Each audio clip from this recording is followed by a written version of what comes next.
오늘 본문에 보니까 수고하고 자식을 낳을 것이며 그랬고요.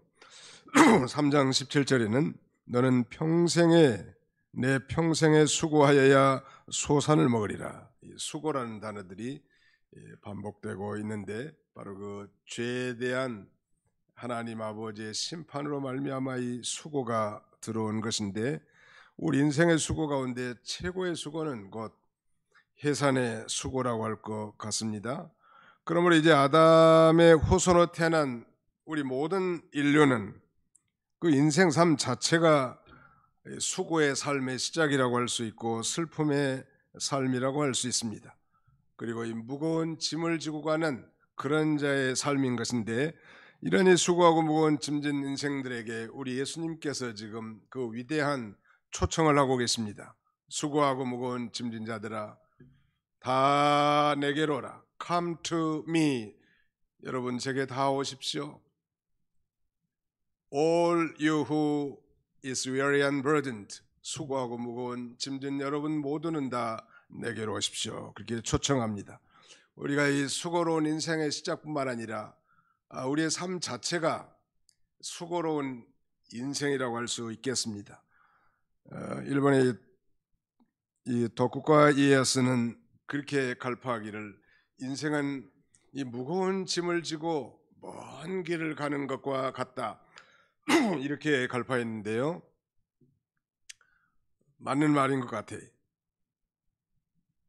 죄아벌로 유명한 도스토옙스키는 죄인에게 있어서 산다는 것 자체가 수고로운 짐이다, 그런 말했고, 우리 한국 속담에도 살자니 고통이요 죽자니 청춘이로다, 그런 말이 있지 않습니까?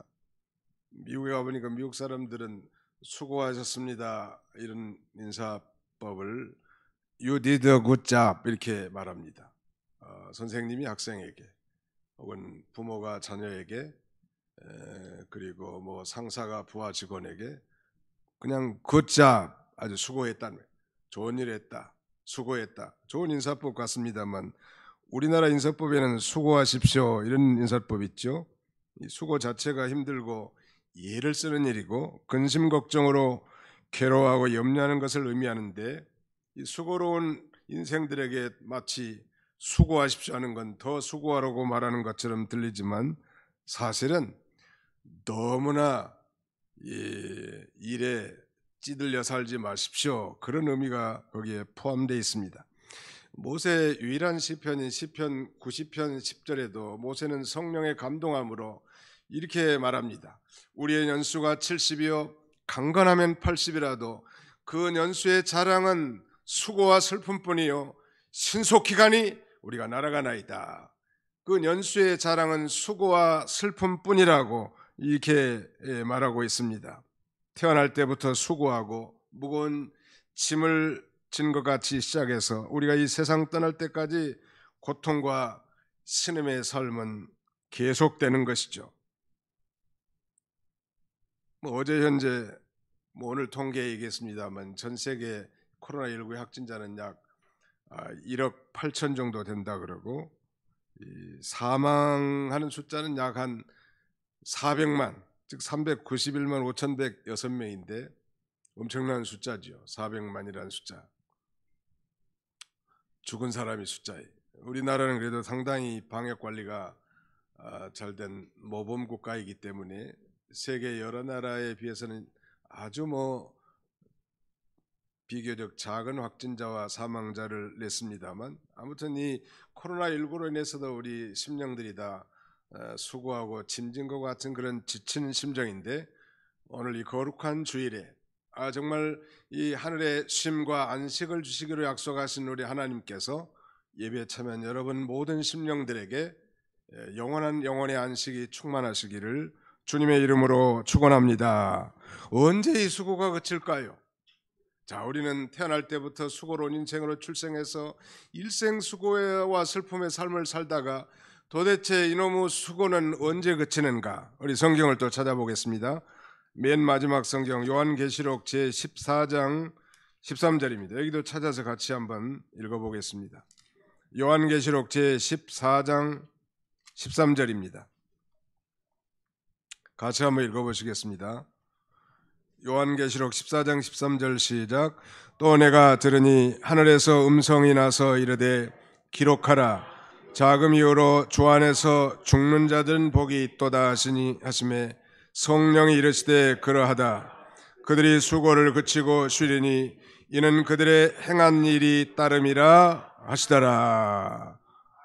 지금 이후로 주 안에서 죽는 자들은 복이 있도다 하시며 성령이 이르시되 그러하다. 그들이 수고를 그치고 쉬리니 이는 그들의 행한 일이 따름이냐 하시더라. 바로 이 수고를 그치고 쉬는 것은 우리가 죽을 때, 정말 오늘 본문에 있는 것처럼 지금부터 주 안에서 죽는 자들이 복이 있다고, 즉 예수를 자신의 구주로 믿고 구원과 영생을 얻은 자들이 한 번 죽는 것은 복된 죽음인데, 바로 그 죽음은 우리 믿는 자들에게는 이제 영원한 안식이 시작되는, 이 세상의 수고가 그치는 중대한 시점이라 할 수 있겠습니다.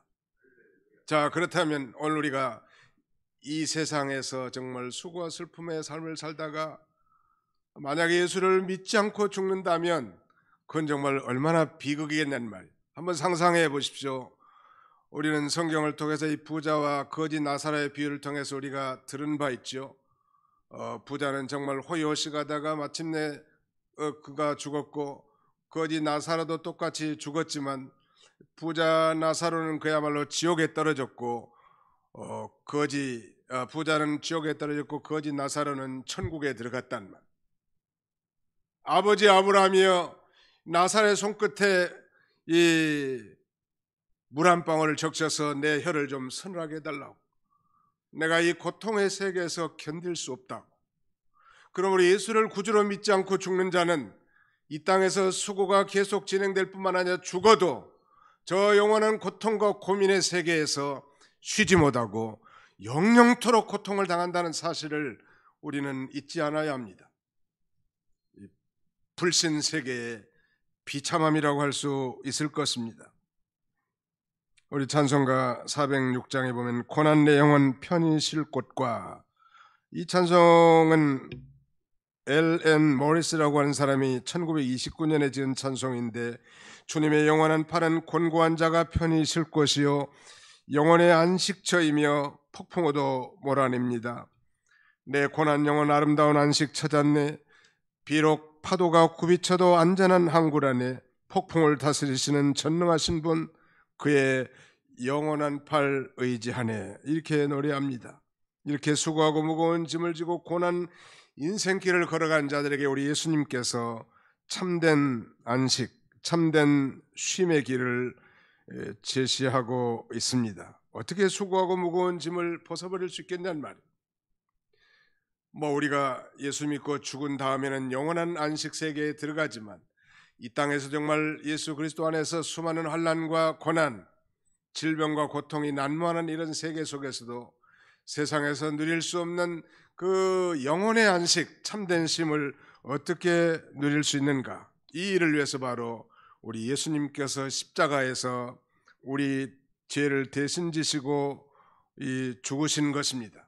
우리에게 쉼을 주시기 위한 것입니다. 인생의 쉼, 그 첫 번째는 바로 예수님에게 나와야 합니다. 수고하고 무거운 짐진 자들아 다 내게로 come to me, 내게로 오십시오. 예수님에게 나가는 것이 참된 안식, 참된 쉼을 누리는 중대한 비결이라 할 수 있겠습니다. 우리 찬송가 가운데 예수 앞에 나오면, 이런 찬송이 있죠. 예수 앞에 나오면 모든 죄 사하고 주의 품에 안기어 편히 쉬리라. 작시 작곡가가 미상한 이 찬송은 이 간단한 찬송시지만 현세와 넷에 대한 이 복음의 진리가 담겨져 있는 복된 찬송인데, 우리 신앙의 선배들이 특별히 일제강점기 시기에 정말 애창했던 찬송가 중에 하나입니다. 성도들은 고통과 수고의 삶 속에서 이런 찬송을 부르면서 이 현실 속에서도 위로와 안식을 얻었던 것입니다. 뿐만 아니라 이 고통스러운 이 세상에 미련을 두지 않고 하늘나라를 사모하면서 장차 주님 앞에 가서 기쁨으로 서겠다는 소망 중에 이 찬송을 부른 거예요. 예수 앞에 나오면 모든 죄 사하고 주님의 품에 안기어 편히 쉬리라. 우리 한번 따서 볼까요? 예수 앞에 나오면 모든 죄 사하고 주의 품에 안기어 편히 쉬리라. 바로 예수 그리스도께서 이 속죄 사역을 통해서 이 놀라운 평강과 안식을 주신 것입니다. 우리의 수고하고 무거운 짐의 근본적인 원인은 죄인데 그 죄의 문제를 해결해 줄 유일한 분은 바로 예수 그리스도밖에 결코 없는 것입니다. 수고하고 무거운 짐진 자들아, 그런데 여기 이 수고한 자들이란 도대체 어떤 자들일까요? 이 수고하고 하는 말은 이 현재 분사형으로 기록되어 있는데, 그러니까 지금까지 계속적으로 수고해온 자들을 초청하는 거예요. 육체적으로나 정신적으로, 아니 육체적으로 고나고 지친 자들, 정신적으로 용기를 잃고 낙심한 자들, 이들 모두가 다 우리 예수님의 초청의 대상자들. 그것도 지속적으로, 역사적으로 당시 유다 백성들은 저 로마의 식민지하에 있었습니다. 저 로마의 압제로부터 정말 육체적으로 그 곤고하고 이 가련한 인생을 살았을 것입니다. 뿐만 아니라 종교적으로는 저 바리새인들 율법의 세치강을 만들어서 무거운 짐처럼 그들로 하여금 짓눌렀던 이 율법의 짐이 그들을 누르고 있었던 것입니다. 그런 자들을 바로 예수님께서 지금 초청하신 거예요. 내 짐은 쉽고 내 멍에는 쉽고 내 짐은 가벼움이니라. 율법의 바리새인과 서기관들이 철두철미하게 지켰던 율법의 조목 가운데 하나는 안식일 준수 계명이, 그래서 그들은 적어도 예부적으로 문자적으로는 안식을 철두철미하게 준행했다고 했지만, 그러나 예수님께서는 그들이 율법의 정신은 망각하고 그저 껍데기만 지켰음을 통렬하게 책망하고 가르치기 위해서 오늘 여기 읽진 않았지만 12장에 보면 안식일에 밀이삭을 짜라문 것을 정죄하고 평가하는 저 바리새인들과 서기관들을 지적할 뿐만 아니라 또 12장 9절 이하에는 안식일에 손 마른 사람을 일부러 고쳐주면서 인자는 안식일의 주인이라, 즉 바리새인들의 율법과 가르침과 그의 교훈은 백성들로 하여금 무거운 짐과 같이 여겨졌지만 예수님이 가르친 이 새 방언과 새로운 교훈은 믿는 자들에게 참된 자유와 안식을 주실 것을 우리에게 말씀해 주고 있는 것입니다. 안식을 창조하시고 주장하신 우리 주님께서 그렇게 약속한 수고하고 무거운 짐진 자들아. 우리도 이 코로나19가 1년 반 이상 지금 지속되고 있지 않습니까? 정말 우리 인생에서 한 1년 반은 좀 빼줬으면 좋을 것 같아요. 처녀들도 자기도 모르게 2살을 더 먹었어. 시집 가야 되는데 말이죠. 유엔 총장에게 좀 얘기해가지고 말이야, 한 2년 정도는 공통적으로 다 제거해가지고 한 2살씩 좀 빼면 참 좋을 것 같은데, 우리 생각으로는 그럴 수는 없는 일 아닙니까? 아무튼 1년 반 계속 지속되는 그야말로 이 코로나19로 말미암아 얼마나 수고가 많냐는 말, 다 이해할 수도 없고 누구에게 하소연할 수도 없고 정말로 이 육체적으로나 정신적으로 고통당하고 짓눌리고 이 어려운 그런 가운데 있는데, 이 시간 우리 주님의 그 다 내게로 하라는 주님의 그 자비로우신 음성에 귀 기울이시고 몸만 나오는 게 아니라 우리의 마음이 온전히 주님 앞에 나와 우리 주님이 주시는 그 영혼의 안식을 누리시는 복된 시간이 되시기를 축원합니다. 다 내게로 오라는 것은 뭐 교회에 와서 예배드려라 뭐 그런 공간적인 접근 정도가 아니죠. 아니 교회 멤버십을 획득해라, 교회 와서 등록을 해라, 그런 차원이 아니고 정말 예수 그리스도를 자신의 개인의 구주로 영접하고 예수 그리스도를 인격적 체험적으로 만나는 이 중대한 사건을 체험하라는 것입니다. 그때 세상이 줄 수 없는 위로와 참된 쉼을 얻게 될 것을 우리에게 교훈해 줍니다. 조직신학적으로 이 소명에 대해서 2가지로 나눌 수 있는데, 하나는 외적인 부르심, 외적 소명이 있고요. 다른 하나는 내적인 부르심, internal calling이 있는데, 외적인 부르심이라는 건 우리가 전도에서 어떤 사람이 교회에 나오는 것, 이건 외적인 소명이라고 할 수 있겠죠. 그러나 그가 예수를 진정으로 영접했다고 말할 수는 없습니다. 바로 이 내적인 부르심의 초청에 참여해야 하는 것입니다. 우리는 신학적으로 이 내적인 부르심을 효과적인 부르심이라고 말합니다. 즉 성령께서 이 전도자나 설교자를 통해서 선포된 하나님의 말씀이 내 마음의 진리로 확실하게 믿어지는 순간, 우리 심령에 예수 그리스도의 십자가 부활 사건이 역사적 실제 사건으로 성령께서 우리 심령에 인치는 순간, 우리는 소위 내적 부르심에 응답하는 것이고 거듭남, 즉 중생의 체험을 하게 되는 것입니다. 그때 세상이 알 수 없고 세상이 줄 수 없는 하늘의 위로와 안식으로 우리의 심령을 충만하게 채워주실 줄로 믿습니다. 예수님에게 나오라는 것. 그 다음에 그러면 내가 너희를 쉬게 하리라. I will give you rest. I는 이 will이라고 하는 것은 강력한 의지적 조동사예요. 내가, 안식의 창조자이신 내가 세상이 줄 수 없는 그 참된 쉼을 나의 초청을 받고 나를 영접한 자에게 주겠노라고 창조자의 권위로 이렇게 약속하고 있습니다. 내가 죄에서의 자유와 해방, 율법 속박에서의 해방, 불안과 염려에서의 해방, 고통과 죽음에서의 참된 자유, 이 코로나19 가운데서도 영적 자유를 우리 주님이 주시겠다는 것. 오늘 이 시간에도 심령이 곤고하고 마음이 괴롭고 낙심이 되고 슬픈 환경에 처했다 할지라도 우리 주님의 부르심에 응해서 주님 앞에 마음과 영혼이 주 앞에 나갈 때 우리는 하늘에서 내리는 그 위로로 말미암아 그 모든 걸 다 상쇄하고 참된 안식을 누리게 될 것입니다. 삶의 힘겨운 현장에서 수많은 스트레스에 시달리고 복잡하고 이 환락으로 치닫는 세상에서 윤리와 죄의식에 이 죄의 짐에 시달리고 있는 세대를 만났단 말, 그야말로 탄식할 만한 세상, 절대적인 가치가 다 무너지고 상대적인 가치가 극성을 부리는 이런 시대, 절대자는 하나님이시고 절대적 진리는 하나님의 말씀인데 세상은 다 상대적이고 인본주의적 평화와 인본주의적 안식을 강요하고 그런 속에도 진정한 행복이 있는 것처럼 우리를 속이고 있는 세상 아닙니까?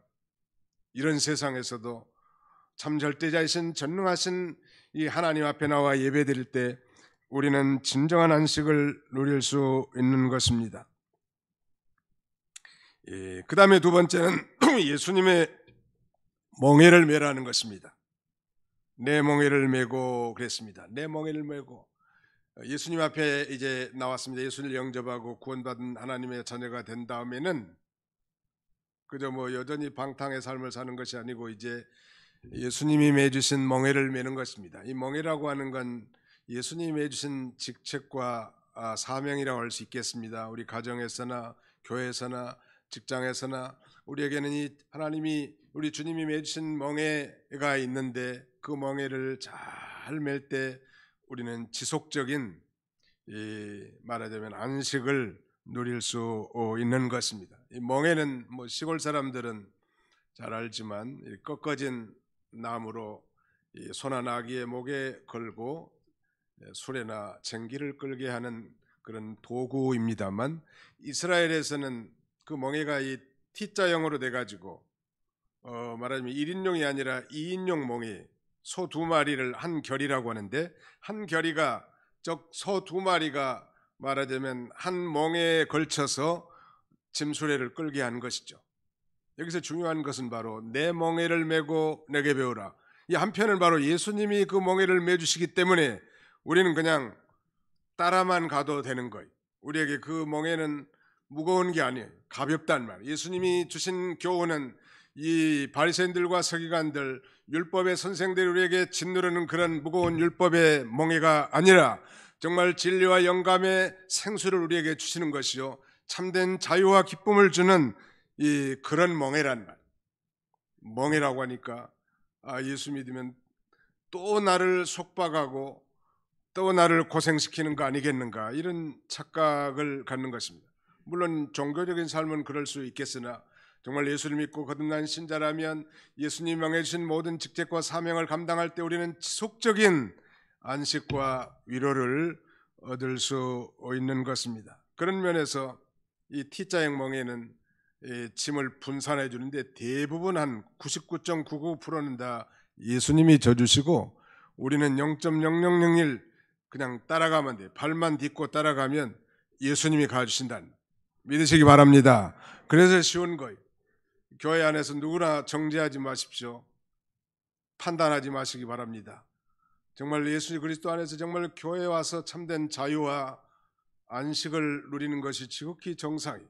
오늘 많은 교회들이 또 다른 무거운 멍에를 메고 성도들을 억압함으로 신앙이 제2의 짐이 돼서 말이죠. 교회를 터부시하고 멀리하는 일들이 너무너무 많다는 말이에요. 누구든지 다 오라고 하지 않았습니까?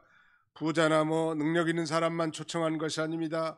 오히려 정말 이 육체적으로 정신적으로 지치고 피곤한 자들, 그래서 우리 인간의 그것이 바로 인간의 실존인 줄 알고 그 근본 문제를 해결할 분이 오직 예수 그리스도라는 사실을 깨닫고 주님 앞에 나오면, 그리고 모든 사정을 주님 앞에 하면 인간 지각에 뛰어난 하나님의 안식과 쉼이 우리 심령 속에 강물처럼 흐르게 될 것입니다. 예수님의 멍에를 매는 거예요. 내 짐을 여호와께 맡기라. 그가 너를 붙드시고 의인의 여동함을 영영히 허락하지 아니하시리로다 라고 말씀합니다. 우리 늘 들은 얘기입니다만은 어느 날 시골 버스에 무거운 짐을 낸 할머니가 탄 거예요.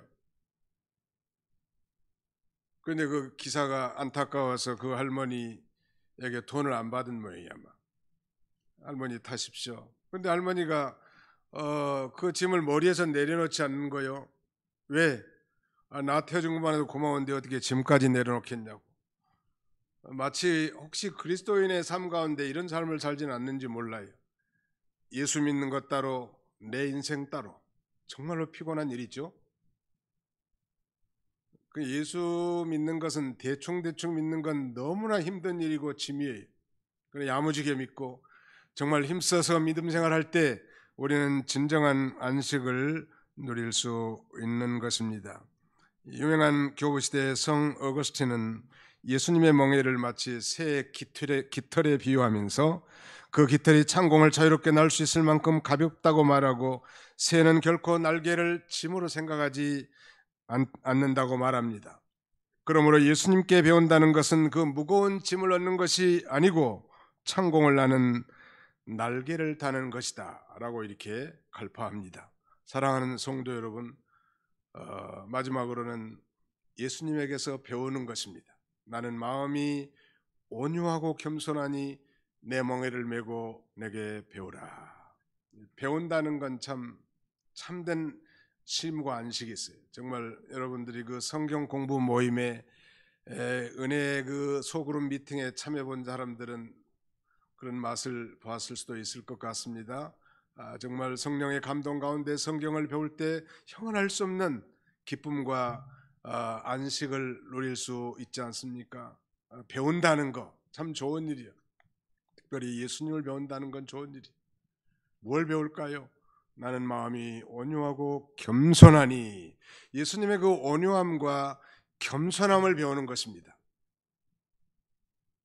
여러분, 그 온유함의 반대말은 강팍함이고 겸손함의 반대말은 교만함인데요. 우리 마음이 강팍하고 교만한 사람들은 지속적인 안식을 누리지 못해요. 속이 시끄럽단 말이에요. 항상 교만하기 때문에 시끄러운 거요. 강팍하기 때문에 참된 안정이 없어요. 어떤 사건과 일을 만난다 할지라도 마음이 온유하고 겸손한 자는 그들의 심령의 안식이 결코 깨뜨려지지 않을 것입니다. 어떤 사건과 어떤 어려운 일을 만나도 예수 그리스도로 말미암은 속죄 은총을 입은 자들은 그 심령 속에 참된 안식과 위로를 얻게 됩니다. 예수님의 멍에를 메고 예수님에게 배우십시오. 저희 집에는 반려견이 하나 있습니다. 이름은 드림이라고 지었고요. 나이는 8살이에요. 중년이라고. 요거 이제 상당히 동작이 좀 늦어져서 어렸을 때는 귀여운 짓도 많이 하더니 이제는 노숙해가지고 상당히 노인 냄새가 나. 그래도 지금도 이 개 목줄, 개 멍에를 딱 들면은 꼬리를 치면서 너무너무 좋아하는 거예요.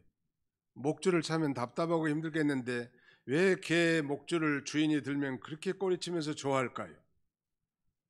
그 개는 그 미래를 내다보는 거예요. 저 주인이 내 모가지에 이 멍에를 채면 저 신선한 공기와 향기로운 풀내음을 맡을 그런 이 기대감에 감동돼 가지고 주인님 어서 제 멍에 제 목에 목줄을 채우십시오. 달려오는 거예요. 우리가 그런 자세가 돼. 예수님이 해주신 멍에 무거운 거 아니에요. 교회에서 맡겨진 모든 봉사의 직분, 사명의 직분 이것들을 잘 감당할 때 성심으로 하나님이 놀라운 이 안식을 우리 심령 속에 충만하게 채워주실 줄로 확신합니다. 예수님 앞에 나오셔서 예수님을 잘 배우는데 바로 그 온유함과 겸손함을 배운다는 이제 말씀을 맺고자 합니다. 러시아의 대문호 레오 톨스토이 얘기는 제가 우리 교회에서 여러 번 소개한 바 있습니다만, 이 레오 톨스토이 그의 작품 가운데 유명한 한 거를 제가 고등학교 때 읽은 적이 있어요. 부활이라고 하는 Resurrection, 이 책을 감명 깊게 읽었습니다. 물론 우리 성경적 역사적 부활과는 좀 차이가 있긴 합니다만 상당한 교훈이 내포되어 있는데 아주 신실한 그리스도인임에 틀림없다는 말. 레오 톨스토이는 어려서 다른 사람과 마찬가지로 교회를 나갔습니다. 러시아는 그 오르토독스 처치라고 하는 정통교회, 말하자면 러시아 정교회라는 그 교회 출신들이겠죠. 그러나 그 나이 17살의 성장 과정에서 한순간 종교가 자신을 속박한다는 소위 짐으로 생각하고 신앙의 자리에서 떠납니다. 그래서 자기 좋은 대로 인생을 엔조이한 것입니다. 그리고 그로부터 38년 후 정확하게 그의 나이 55살에 그는 예수님을 인격적으로 다시 만나고 그를 통해서 얻게 된 그 영혼의 참 안식에 대해서 그는 그의 저서 신앙록에 이렇게 기록하고 있습니다. 나는 55년의 나의 인생 동안 최초 17년 소년기를 제외하고는 안식을 누리는 삶을 살아오지 못했다. 내 나이 17살 때 한 친구가 찾아와서 신이 인간을 만든 것이 아니라 인간이 신을 만들었다고 꼬드겼다는 말에 꼬드겼다. 나는 그 말이 현혹되어 그리스도를 믿는 신앙의 자리에서 떠났다. 나는 종교를 포기하는 것이 자유를 얻는 길이라고 생각했다. 내게 있어서 종교는 속박 이상의 그 어떤 것도 아니었기 때문이다. 그러나 내 나이 55살, 내가 스스로 어머니 품과 같은 신앙의 품으로 다시 돌아왔다. 나는 종교인으로 돌아온 것이 아니다. 나의 구주 되시는 예수 그리스도에게로 돌아온 것이다. 나는 그 안에서 처음으로 다시 예수 그리스도 안에서 참된 영혼의 안식을 누리게 되었다라고 기술합니다. 사랑하는 성도 여러분, 인생의 수고하심, 저는 오늘 우리의 인생의 수고가 아담의 죄로 말미암은 것으로 시작했다는 것, 수고로 시작했고 일생 우리의 삶 자체가 수고와 슬픔의 인생인데 우리가 죽는 순간, 특별히 예수 믿고 죽는 사람은 저 영원한 안식의 세계에 들어간다고 했습니다. 그러나 우리 예수님께서는 이 땅의 많은 환난과 육체적 정신적인 고난 가운데서도 정말 누군가에 의해서 정말 무거운 짐을 지고 고통 중에 사는 삶이라 할지라도 다 초청합니다. 수고하고 무거운 짐진 자들아 다 내게로 오라, 내가 너희를 쉬게 하리라. 이런 우리 주님의 은혜로운 초청에 부응해서 우리의 마음을 열고 우리 심령이 주님 앞에 나갈 때 세상에서 얻지 못하는 이 하늘의 그 위대한 안식을 우리가 맛보게 될 것입니다. 이 코로나19가 언제 종료될지 참 까마득합니다. 델타 변이 바이러스도 있는데 델타 플러스 원 바이러스도 생겼다는 것, 이건 굉장히 전파 속도가 빠르대요.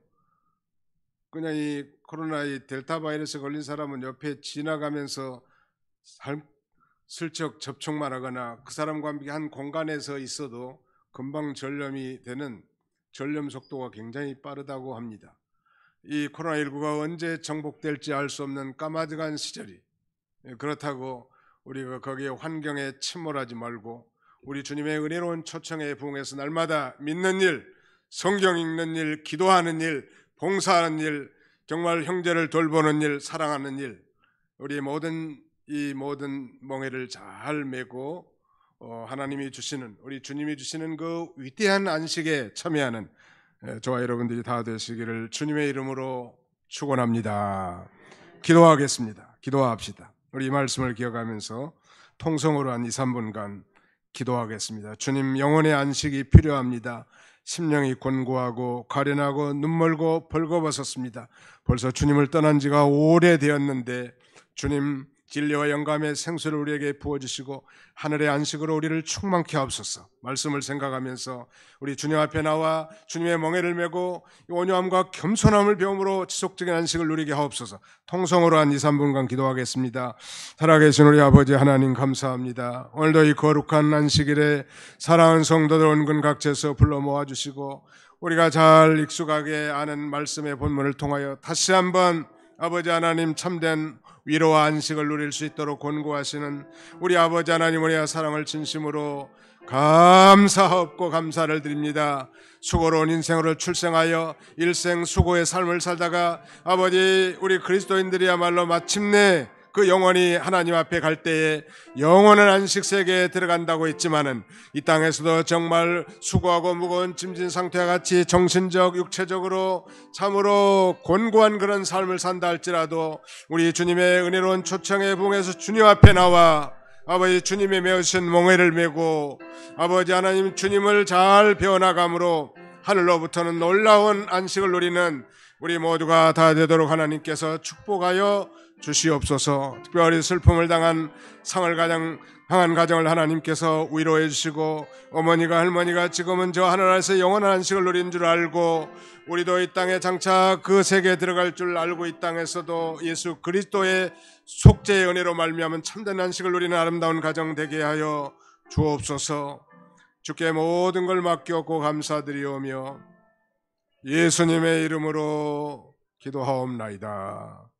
아멘.